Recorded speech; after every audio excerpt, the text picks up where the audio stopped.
అందరికీ నమస్కారమండి.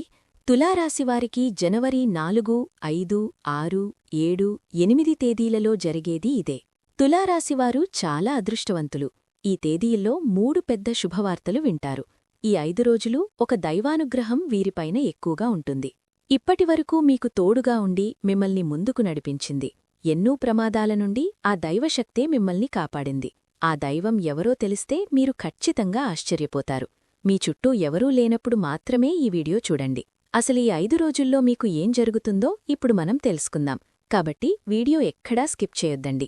చివరి వరకు చూస్తేనే అసలు మీకు ఎటువంటి అదృష్టం పట్టబోతోంది అని చెప్పి కూడా పూర్తిగా అర్థమవుతుంది. వీడియోలోకి వెళ్లే ముందు మా చిన్న రిక్వెస్ట్ ఏంటంటే, ఇంతకుముందు మా ఛానల్ మీరు సబ్స్క్రైబ్ చేసుకోకపోతే సబ్స్క్రైబ్ చేసుకోండి. అలాగే గంట సింబల్ని క్లిక్ చేయండి. అప్పుడే మీకు మా వీడియో నోటిఫికేషన్లో వస్తాయి. అలాగే జై శ్రీరామ్ అని కమెంట్ చేయండి. తులారాశివారిలో ఉండే మంచి గుణాలు చాలా ఉన్నాయి. వీరికి తెలివితేటలు చాలా ఎక్కువగా ఉంటాయి. అలాగే ధైర్యం కూడా ఎక్కువగా ఉంటుంది. ఎంత పెద్ద సమస్య వచ్చినా ధైర్యంగా ఎదుర్కొంటారు. చిన్నప్పటినుంచి కష్టపడుతూనే పెరిగారు.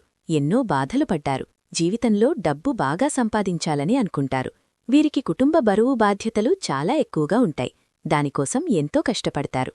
ఎన్నో కోల్పోతారు. అయినా వీరికి మంచి జీవితమైతే ఉంటుంది. తులారాశివారికి శుక్రుడు అధిపతి కాబట్టి ఈ 8 రోజుల్లో అదృష్టం వస్తుంది. ఏ పని చేసినా మీకు అనుకూలంగా ఉంటుంది. మంచి లాభాలు వస్తాయి. ఎలాంటి ఆటంకాలు జరగవు.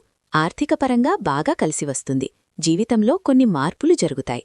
కష్టాల నుండి విముక్తి లభిస్తుంది. ఆగిపోయిన పనులన్నీ పూర్తి అవుతాయి. ఎన్నో శుభవార్తలు వింటారు. మీకు పట్టిన దరిద్రం మొత్తం పోతుంది. తులారాశివారికి కోపం ఎక్కువగా ఉంటుంది. ఎవరైనా ఏదైనా అంటే అప్పుడే సీరియస్ అవుతారు. కోపంతో తిడతారు. తర్వాత బాధపడతారు. వీరికి ప్రేమ కూడా చాలా ఎక్కువగా ఉంటుంది. అందరితో ప్రేమగా మాట్లాడతారు. వీరు ఎవ్వరినీ మోసం చేయరు. కాని వీరినే కొంతమంది మోసం చేస్తారు. కష్టాల్లో ఉన్నప్పుడు ఎవ్వరూ కూడా సహాయం చేయరు. నానుకున్నవాళ్లే వీరి నుండి దూరమైపోతారు. అయినా వీరికి ఒక దైవం తోడుగా ఉంటుంది.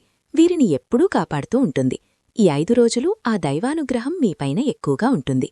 దానివల్ల ఇంట్లో ప్రశాంతత లభిస్తుంది. చేసే ప్రతి పనిలో విజయాన్ని సాధిస్తారు. జీవితంలో ఉన్న కష్టాలు, బాధలు అన్నీ తొలగిపోతాయి. ఇంట్లో సంపదలు పెరుగుతాయి. కాలం మీకు అనుకూలంగా ఉంటుంది. మీ జీవితంలో ఎన్నో మార్పులు జరుగుతాయి.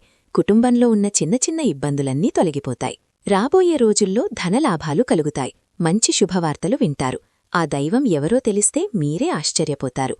తులారాశివారికి చిత్త నక్షత్రం 3, 4 పాదాలు, స్వాతి నక్షత్రం 1, 2, 3, 4 పాదాలు, విశాఖ నక్షత్రం 1, 2, 3 పాదాలు, మొత్తం 9 పాదాలు తులారాశివారికి చెందుతాయి. వీరి కష్టానికి తగిన ఫలితం లభిస్తుంది. అదృష్టం వస్తుంది. విద్యార్థులకు మంచి జీవితం ఉంటుంది. మంచి పేరు ప్రతిష్టలు లభిస్తాయి. వ్యాపారస్తులకు మంచి లాభాలు వస్తాయి. చిన్న చిన్న ఇబ్బందులన్నీ తొలగిపోతాయి. ఉద్యోగస్తులకు త్వరలోనే జీతాలు పెరుగుతాయి. మంచి ప్రమోషన్లు వచ్చే అవకాశం ఉంటుంది. తులారాశివారికి పట్టుదల ఎక్కువగా ఉంటుంది. ఏదైనా చెయ్యాలనుకుంటే దాన్ని పూర్తి చేసేదాకా అస్సలు వదిలిపెట్టరు. జీవితంలో ఏదైనా సాధించాలనే గొప్ప సంకల్పం ఉంటుంది. దానికోసం చాలా కష్టపడతారు. ఎప్పుడూ గతం గురించి, భవిష్యత్తు గురించి ఆలోచిస్తూ ఉంటారు. నాకే ఎందుకిన్ని కష్టాలు, బాధలు ఉన్నాయని బాధపడతారు. అయినా వీరికి మంచి జీవితం ఉంటుంది. ఈ 5 రోజుల్లో కాలం కలిసి వస్తుంది. అదృష్టం వీరికి అనుకూలంగా ఉంటుంది. ఇప్పటివరకు పడిన కష్టాలు, బాధలు అన్నీ తొలగిపోతాయి. మీరు అనుకున్నట్టుగా మీ జీవితం ఉంటుంది.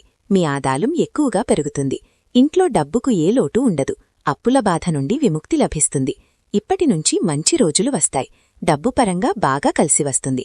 మీరు ఊహించని ధనలాభాలు కలుగుతాయి. తులారాశివారు చాలా నమ్మకస్తులు. ఎవరికైనా మాటిస్తే దాన్ని నిలబెట్టుకుంటారు. అబద్ధాలు అస్సలు మాట్లాడరు. ఏదైనా సరే ఉన్నది ఉన్నట్టుగా మాట్లాడతారు. వీరికి శత్రువులు ఎక్కువగా ఉంటారు. ఎప్పుడూ కిందికి తొక్కాలని చూస్తారు. కాని వీరిని ఎవ్వరూ ఏం చేయలేరు. ఎందుకంటే వీరి వెంట ఒక దైవశక్తి ఉంటుంది. ఆ దైవశక్తి ఎవరంటే సాక్షాత్తు ఆ పరమేశ్వరుడు. ఈ 5 రోజులు శివుని అనుగ్రహం మీపైన ఎక్కువగా ఉంటుంది. మీ ఇంట్లో కొలువై ఉంటాడు. దానివల్ల అఖండ అదృష్టం వస్తుంది. మీ జీవితంలో ఎన్నో అద్భుతాలు జరుగుతాయి. మీ కోరికలన్నీ నెరవేరుతాయి. ఇంట్లో అష్టైశ్వర్యాలు కలుగుతాయి. కాబట్టి ఈ 5 రోజులు మీ ఇంటిని శుభ్రంగా ఉంచుకోండి. ఇంట్లో దుమ్ము ధూళి అస్సలు ఉండకూడదు. అలాగే గొడవలు పడకూడదు. కాబట్టి ఇంటిని శుభ్రంగా ఉంచుకోండి. మీకు ఎలాంటి సమస్య వచ్చినా ఓం నమఃశివాయ అనే మంత్రాన్ని జపించండి. దానివల్ల అన్నీ తొలగిపోతాయి. తులారాశివారు ఈ 5 రోజుల్లో ఒకరోజు శివుని గుడికి వెళ్లి ఒక కొబ్బరికాయను కొట్టి శివుణ్ణి దర్శించుకోండి. దానివల్ల శివుని అనుగ్రహం పూర్తిగా లభిస్తుంది. ఇక మీ జీవితంలో తిరుగుండదు. పట్టిందల్లా బంగారమే అవుతుంది. మీ జీవితం పూర్తిగా మారిపోతుంది. ఇంట్లో డబ్బు పెరుగుతుంది. మీ జీవితంలో డబ్బుకు ఏ లోటు ఉండదు. కాబట్టి ఇంత పెద్ద అవకాశాన్ని అస్సలు వదులుకోకండి. తులారాశివారు శివుని అంశతో పుట్టినవారు. వీరికి శివుడు ఎప్పుడూ తోడుగా ఉంటాడు. ఇప్పుడు ఎన్ని కష్టాలు, బాధలు ఉన్నా రాబోయే రోజుల్లో మీ జీవితం మొత్తం మారిపోతుంది. మీకు దూరమైనవన్నీ మీ దగ్గరికి వస్తాయి. మీ జీవితంలో ఉన్న శత్రువులందరూ తొలగిపోతారు. ఎవరైతే మిమ్మల్ని తక్కువ అంచనా వేసి ఎగతాళి చేశారో వారే మళ్లీ మీ దగ్గరికి వస్తారు. మీరు ఎక్కడ ఉంటే అక్కడ అదృష్టం ఉంటుంది. కుటుంబంలో అందరూ సంతోషంగా ఉంటారు. ఆయురారోగ్యాలు కలుగుతాయి. అనారోగ్య సమస్యలన్నీ తొలగిపోతాయి. మీరు అనుకున్నట్టుగా మీ జీవితం ఉంటుంది. మీరు ఊహించని ధనలాభాలు కలుగుతాయి. కాబట్టి తప్పకుండా శివుని గుడికి వెళ్ళండి. తులారాశివారు ఎవరైతే సంతానం పెళ్లికోసం ఎదురుచూస్తున్నారో వారు ఈ ఒక్క పరిహారం చేయండి. దానివల్ల త్వరలోనే సంతానం కలుగుతుంది. పెళ్లి జరుగుతుంది. ఈ రెండూ ఖచ్చితంగా నెరవేర్తాయి. తులారాశివారు మీకు వీలైతే ఈ 5 రోజుల్లో మూగజీవులకు ఆహారదానం చేయండి. దానివల్ల ఎంతో పుణ్యం లభిస్తుంది. అదృష్టం వస్తుంది. మీ జీవితంలో ఉన్న దోషాలన్నీ తొలగిపోతాయి. ఇంట్లో ఐశ్వర్యం పెరుగుతుంది. మంచి శుభవార్తలు వింటారు. ఇంట్లో డబ్బుకు ఏ లోటు ఉండదు. రాబోయే రోజుల్లో ధనలాభం కలుగుతుంది. కాబట్టి ఇంత పెద్ద అవకాశాన్ని అస్సలు వదులుకోకండి. 5 రోజులు మీ చుట్టుపక్కల ఉన్నవారితో కొంచెం జాగ్రత్తగా ఉండండి. మీ సంపాదన విషయాలు అస్సలు చెప్పకండి. దానివల్ల మీపైన కుళ్ళు ఎక్కువగా పెరుగుతుంది. ఈ రోజుల్లో ఒకరు మంచిగా బ్రతికితే ఇంకొకరు అస్సలు ఓర్వలేరు. కాబట్టి జాగ్రత్తగా ఉండండి. దానివల్ల నరదృష్టి తగిలే అవకాశం ఉంటుంది. అది తగిలితే జీవితంలో చాలా ఇబ్బందులు వస్తాయి. కాబట్టి మీరు ఏం తింటున్నా, ఏం చేస్తున్నా మీ విషయాలు బయటవారికి అస్సలు చెప్పకండి. జాగ్రత్తగా ఉండండి. ముఖ్యంగా ఆర్ఎస్ అనే అక్షరంతో పేరున్నవారితో కొంచెం జాగ్రత్తగా ఉండండి. వారివల్ల మీకు కొన్ని ఇబ్బందులొచ్చే అవకాశం ఉంటుంది. మీకు వచ్చే అదృష్టం రాకుండా పోతుంది. కాబట్టి వీరిద్దరితో జాగ్రత్తగా ఉండండి. ఇక మీరు కొత్త పనులు మొదలుపెట్టాలనుకుంటే సోమవారం లేదా శనివారం మొదలుపెట్టండి. దానివల్ల మంచి లాభాలు వస్తాయి. ఎలాంటి ఆటంకాలు జరగవు. ఇక ఈ 2 రోజుల్లో నీలం రంగు బట్టలు అస్సలు వేసుకోకండి. ఒకవేళ వేసుకోవాలనుకుంటే వేరే రోజులలో వేసుకోండి. దానివల్ల ఎలాంటి సమస్యలు రావు. ఎరుపు, ఆకుపచ్చ, పసుపు, నలుపు, వైటు, గులాబీ ఇవి మీకు అదృష్ట రంగులు. 2, 4, 9 ఇవి మీకు అదృష్ట సంఖ్యలు. చూశారు కదండి. ఈ వీడియో కనుక మీకు నచ్చినట్లయితే ప్లీజ్ లైక్ చేసి మీ ఫ్రెండ్స్కి షేర్ చేయండి. అలాగే జై శ్రీరామ్ అని కమెంట్ చేయండి. అలాగే మా కొత్త వీడియోలు మీకు వెంటనే చేరాలంటే మా ఛానల్ను సబ్స్క్రైబ్ చేసుకుని పక్కనే ఉన్నటువంటి బెల్ ఐకాన్ని ప్రెస్ చేయండి. ధన్యవాదములు.